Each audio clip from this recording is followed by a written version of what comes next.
Nisar Ahmed from National Incubation Center. I want to say thank you all for coming here.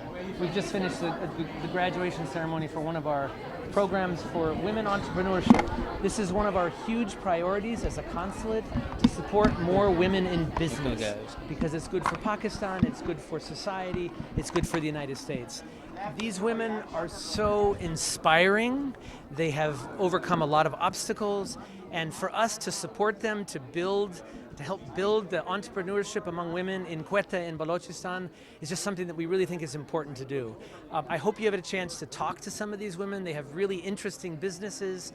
They are hardworking, they have ideas, they have connections, they do amazing stuff. And for us to support it is just something both enjoyable but also really important for the US-Pakistan relationship, for our efforts to support Pakistan's economic development as well.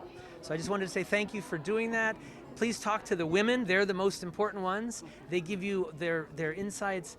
They're lovely people, and we're really proud to have done this. Thank you very much.